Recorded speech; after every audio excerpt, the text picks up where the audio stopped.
Alors, bah oui, on va continuer dans cet élan et on va toujours souhaiter un bonjour à tous ceux qui nous regardent du côté de Ngelemenduka. J'aime particulièrement prononcer le nom de ce village, je ne sais pas trop pourquoi.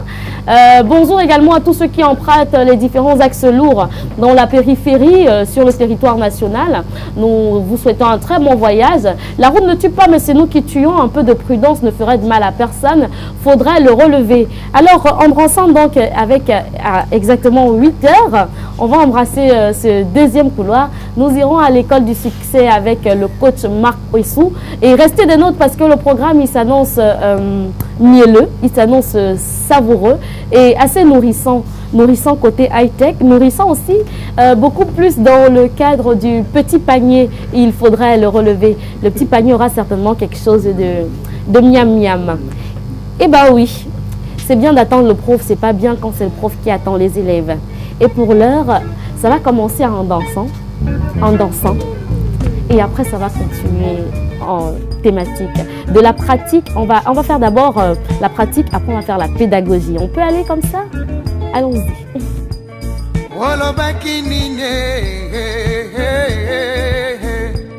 wala bakinini mamo, wala bakinga na funda kayo, na mobali na yo wala bakinga na salaka kisefe,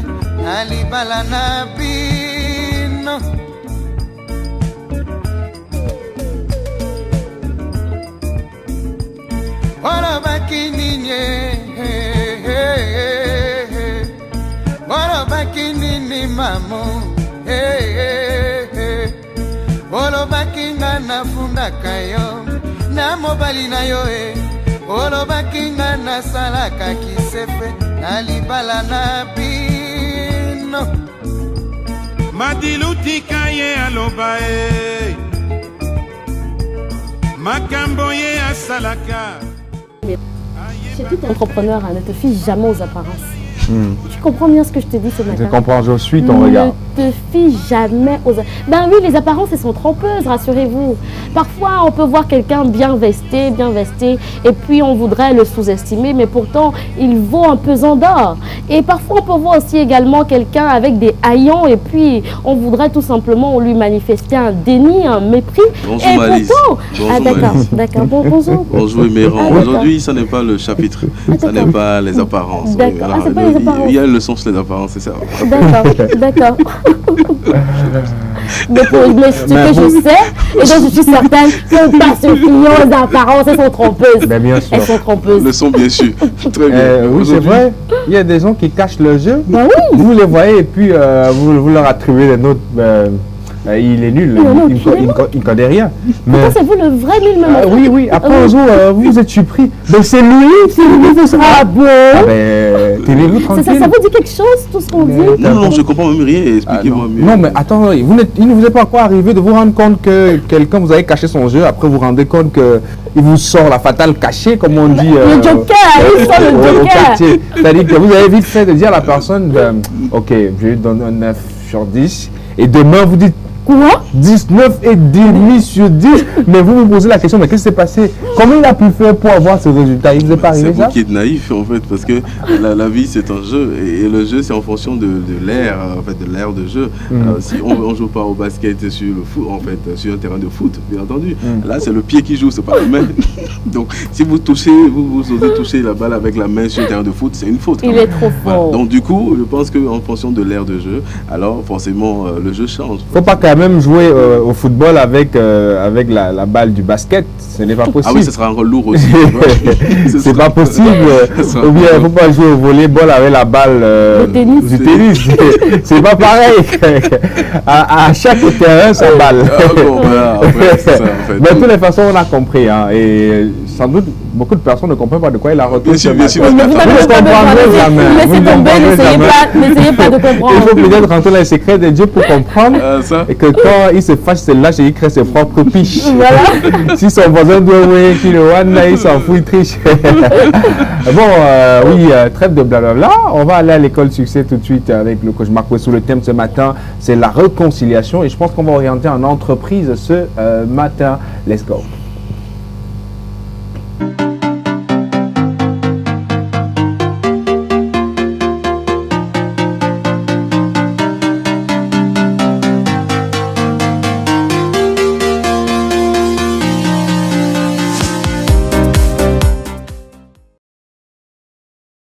On parle bien sûr de réconciliation. C'est vrai qu'on en a parlé hier de façon générale. Aujourd'hui, il est important de s'appuyer sur cet angle-là, l'entreprise.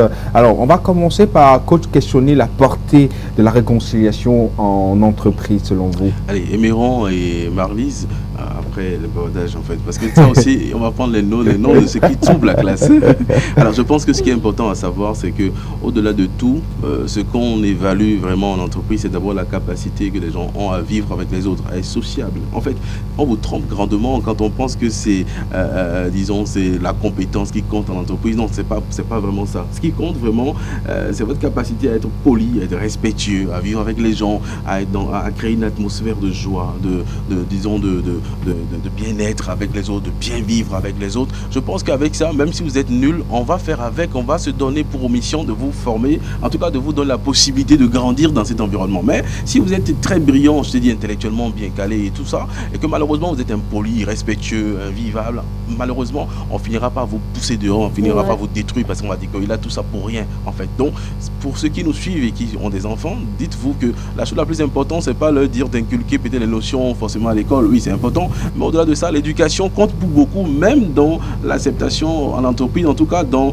la réussite en entreprise, donc c'est important. Alors la réconciliation a une portée très importante parce qu'il peut y avoir des conflits, et celui qui est tout le temps, entretient tout le temps des conflits avec les autres, celui-là sera un mauvais collaborateur, et puis finalement, même s'il est le plus brillant, même s'il est le plus intelligent, on finira pas se séparer de lui parce qu'après, on veut un environnement sain, on veut quand même être heureux là où on est. Donc, et le manager et les autres collaborateurs vont se mobiliser, même de façon instinctive, pour le pousser parce qu'il devient un danger pour tout le monde. Donc, bien entendu, que dans ces conditions, il va falloir se réconcilier. Et donc, celui qui a la possibilité de se réconcilier chaque fois qu'il y a conflit, parce que de façon même inconsciente, en étant ensemble, il y a toujours des heurts, il y a toujours des difficultés. Forcément, l'on ne dit pas souvent que, à un moment donné, la langue et la dent ou les dents sont ensemble, et pourtant, à un moment donné, il y a de chevauchement, il y a difficultés, il y a même parfois des conflits. Et donc, c'est pour dire que si pour eux, qui ont pour domaine naturel, disons la bouche, il y a des problèmes, ça veut dire que l'orchestration ensemble en société n'est pas forcément très très merveilleuse, donc il y a des difficultés de temps en temps. Et si vous avez une grande capacité à vous réconcilier, à aller vers les autres, à rétablir ce qui va mal, à peut-être vous excuser, à vous humilier, à peut-être chercher par-dessus tout le bien-être de tout le monde, alors vous allez réussir et l'entreprise s'en trouvera agrandie, parce qu'une atmosphère heureuse programme une entreprise à réussir, une atmosphère malheureuse programme aussi une entreprise à échouer.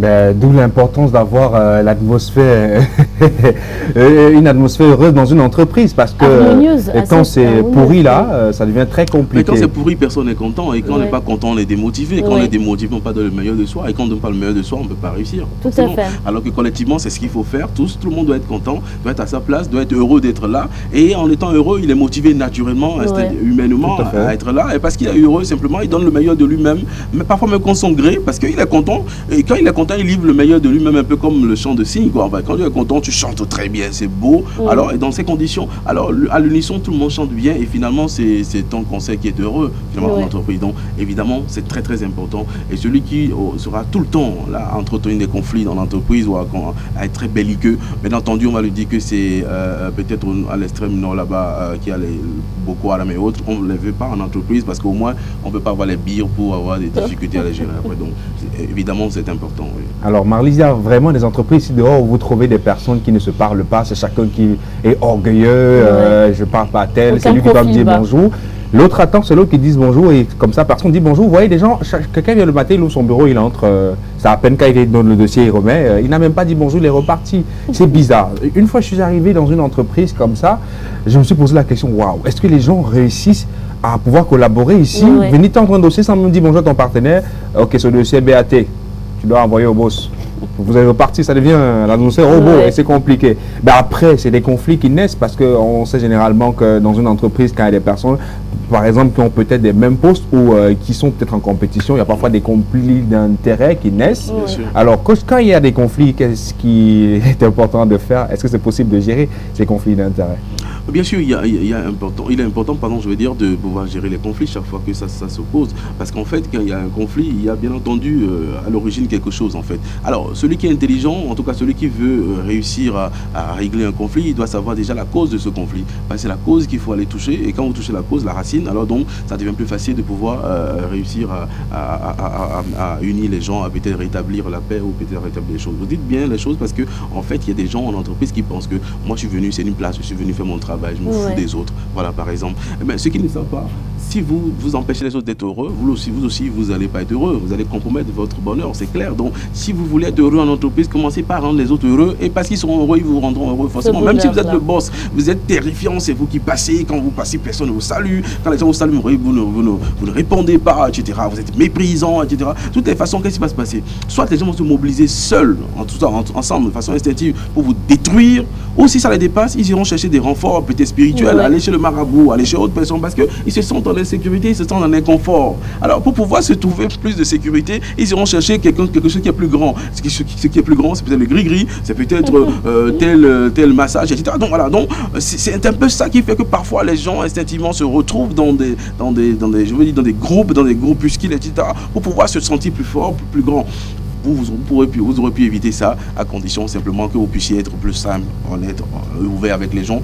Parce que c'est ça l'humanité en fait. Je crois qu'avec ça, on gagne doublement que de rester dans les carcans fermés, cloîtrés pour rien. Voilà, donc c'est un peu ça. Sauf que parfois on se pose la question de savoir qui va faire le premier pas alors. Voilà, exactement. Oui, c'est parfois la question. Qui va faire le pas. Surtout si on a affaire à deux grosses têtes, il faudra le dire. À ce moment-là, comment est-ce que le manager doit s'y prendre pour pouvoir réunir deux personnes? Voilà pour mes deux questions. Première question, qui va faire le premier pas? C'est ça m'intéresse beaucoup plus. Parce que le premier pas, ça veut dire qu'on sera petit aussi, on perd de quelque chose. On est quand même le problème, c'est quoi? C'est compliqué. En règle générale pour moi, d'accord, le premier pas est fait par celui qui est plus grand, qui est plus fort, qui est plus mature, qui est plus responsable. D'accord? Alors ça veut dire que si vous pensez que vous êtes le plus mature, le plus grand, le plus fort, faites le premier pas. D'accord? En règle générale. Quelqu'un dit n'importe quoi. Ça veut dire que chaque fois que vous allez voir quelqu'un, vous lui dites s'il te plaît, excuse-moi, j'ai mal fait, etc., etc. Vous êtes en train de lui dire tu n'es pas assez mature, assez grand, assez responsable pour venir à moi. Donc moi je suis plus grand que toi, plus fort que toi, et donc je fais le premier pas. Parce que vous savez, faire le pas, aujourd'hui c'est facile pour nous, mais au départ, il faut d'abord commander, le cerveau doit commander les muscles pour qu'ils s'orchestrent jusqu'à ce qu'un pas ne se pose. C'est ça qui a fait que c'était pas facile. Donc cette lourdeur même à commander, peut-être à exécuter le pas, elle devient naturelle quand on le fait souvent. Donc faire un pas, c'est grand quand même. Quand tu es bébé, c'est pas évident de faire un pas. Non, ça peut être faible? Non, pas du tout. C'est le plus intelligent, le plus grand, le plus fort qui doit faire le premier pas. Bien sûr, d'accord. Donc chaque fois que vous faites...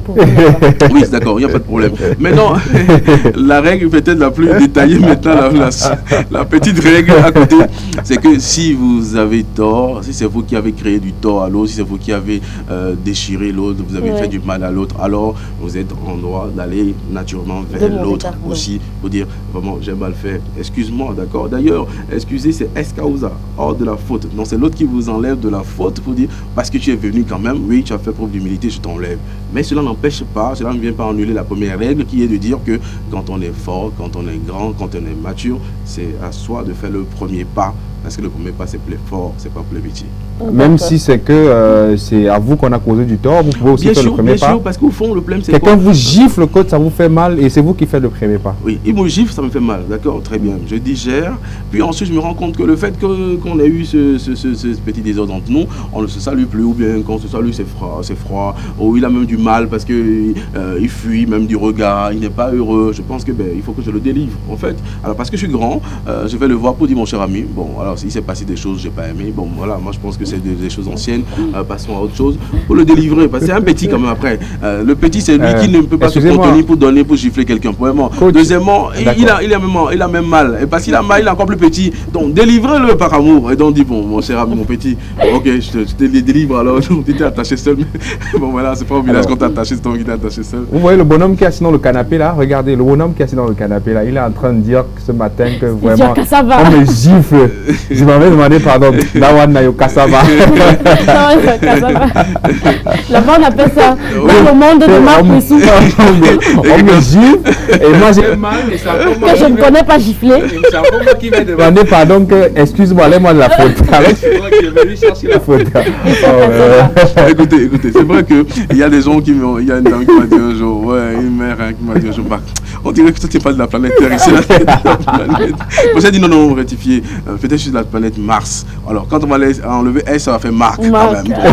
C'est pas bien loin, c'est peut-être avant Mars. Bon non, mais la vérité c'est quoi? C'est que on est programmé à voir les choses négativement. Vous savez, si on fait comme je dis, prenons le risquons en fait, prenons le risque de faire ça. Vous allez voir ce que ça va donner autour de vous simplement. Vous allez voir, l'instant d'un temps vous pensez stupide, mais après vous allez voir que vous prenez de l'influence sur tous les autres parce que vous devenez plus fort pour rien en fait.